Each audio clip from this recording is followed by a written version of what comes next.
Well, good morning, everybody. I'm just sitting out on the deck enjoying some cool air. We've got some cooler air this morning, not so hot and stifling, which is great. Having my cup of tea, just had my breakfast. You don't need to see my breakfast. I made some instant oatmeal. Had to go to bed a little early last night. It was hot, we were tired, and I made some poor food choices when I went to the grocery store. I didn't buy very good food. I bought this pizza that I thought was gonna cook up in the oven right, and it just cooked up like a piece of plywood, and it was just awful. And after I tried to eat it, I just felt awful, and I just had to lay down for the night. But anyway, feeling better now, feeling more awake. Got some cooler weather. Got some sleep more or less, on and off, but it was okay. Certainly better than when I was camping. And now I'm gonna have a cup of tea and try to make better food choices today. Today we're going to head on to Thessalon. So we're going across Manitoulin. Darren has decided to take a tour out to Mildred Bay because he's never been that way and he doesn't mind doing the extra hours of driving. So kudos to him, he can go that way. And I'm going to go ahead my way through Espanola and into Thessalon. And we'll do some filming along the way for you.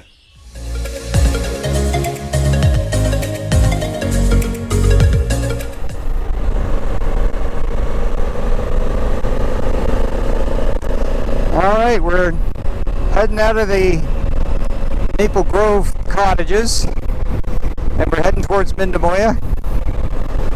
And Darren's going to head out and explore the west side of the island, and I'm going to head on towards Espanola. It's cooler today, it's kind of threatening rain, but we haven't seen any yet. We'll just have to see what happens. So I'm certainly not always like this, but this time you can see I'm just cruising along at like 83. There's not too much traffic. There's but one car comes up behind me every 5 minutes or so, and they just blow by me. And that's okay, because I'm here just to enjoy the ride and enjoy the scenery. So I'm not in a hurry to get anywhere. I've got all day to get to Thessalon, and it's not really that far.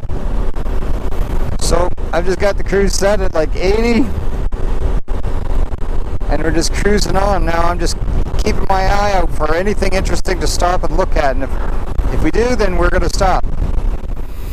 Now, I don't know if you could see with the GoPro too much, but one thing about Manitoulin I really love is they have some really authentic old log cabins.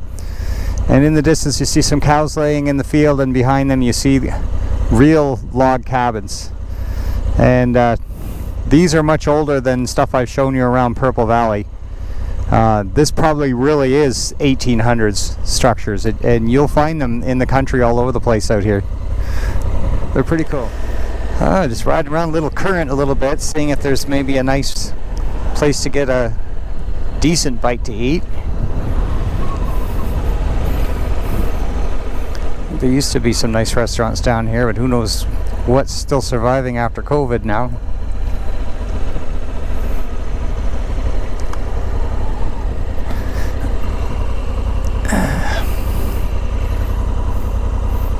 I thought I saw something look like a restaurant up that way. And of course it's pretty early in the day, so yeah. I think that was a restaurant up there. And again, they'll probably make you go sit and eat on the curb. I thought we ate here. Yeah. It does say open.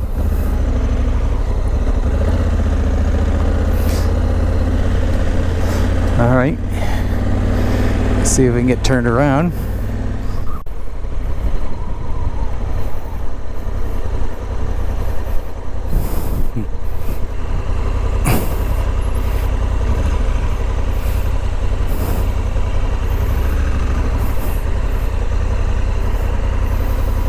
So I stopped in Little Current and I found a place that I've eaten before in years past, before COVID. And it was a really nice little restaurant. My wife and I sat in here and had a great lunch one time. So I came in here. They're only open for takeout, of course. This is their second year in a row they haven't been able to let people in there, so that's pretty sad. But I did get some takeout here, and I got myself a a nice omelet breakfast. I think we're going to try that, see how that goes. Fills me up and makes the tummy a little better. So we're going to have an omelet breakfast, and of course I can't eat inside, second year in a row, so I'm going to eat across the way. There's a little picnic table over there. I'm getting distressed because I'm getting dirt on my new Italian leather seat cover. This is a really nice seat cover that I just got. I didn't get a chance to show you guys this. It's the latest addition to the bike. And it does come from Italy, and you have to order it online, and you have to pay duties and taxes and all that to get it here. But it's super nice. It comes just as the cover, and it's all nicely stitched. It's got a little bit of padding in it, which is nice. And it actually is softer on the butt on these long rides without having to put all these gel seats and everything else and air cushions and stuff. I was looking for a simpler answer, so I haven't done a real long day, but I've done, 200-300 kilometers, and my butt doesn't get sore on it, so it's pretty nice. You can find these online. You can get them at I forget the name exactly, Italia Resia or something like that, but you can also find them on Amazon. Just look up seat covers for your Africa Twin. And it comes as just a cover, and you have to remove the other cover of the original seat, and then you have to stretch this one on and staple it in underneath. But if you're handy enough with stuff like that, it's really nice seat cover and a great upgrade to the bike. Alright, so I've finished what I could of that. Just not batting 1,000 on the food so far. So with this COVID in its second year, it's getting harder and harder to find good food when you're on the road. You can't sit in a restaurant, you have to sit on a street corner, and all they can do is give you takeout, and it's really hard to find. That one there, I mean, I ordered a cheese and mushroom omelet.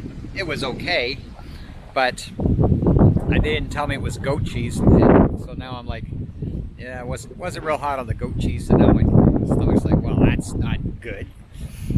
So I ate what I could. I mean, I've got to have something in my stomach to keep going, or I'm not going to feel any better. Hopefully we'll just keep an eye out, and I got a butter tart for later anyway. At least that can't go wrong, I hope.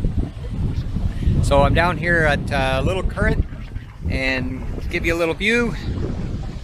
You can see over there, well, hopefully you can see with this camera, the swing bridge. And it's not open, so that's good. So I'll be going across the swing bridge to get off the island. But as you can see, it's not raining anyway, but it's just kind of cloudy and breezy, but at least I'm not roasting to death. So that's a plus.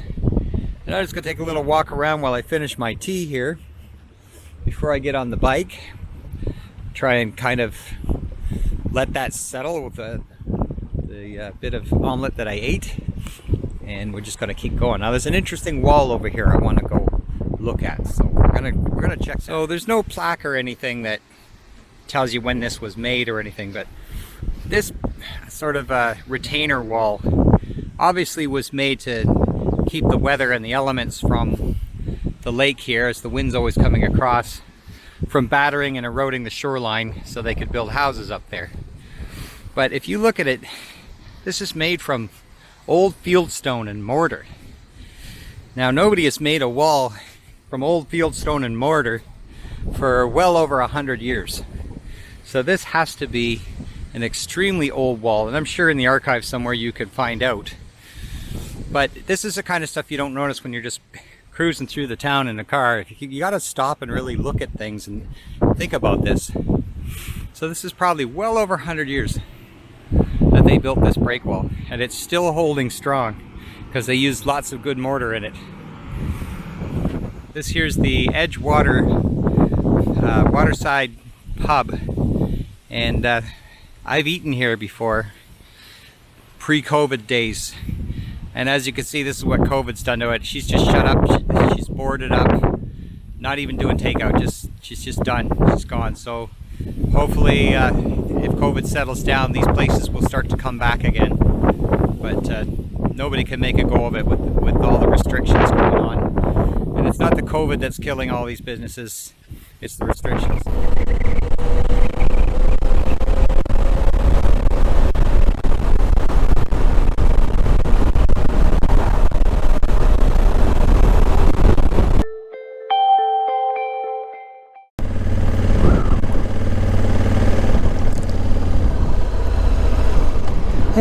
is getting too dodgy for me.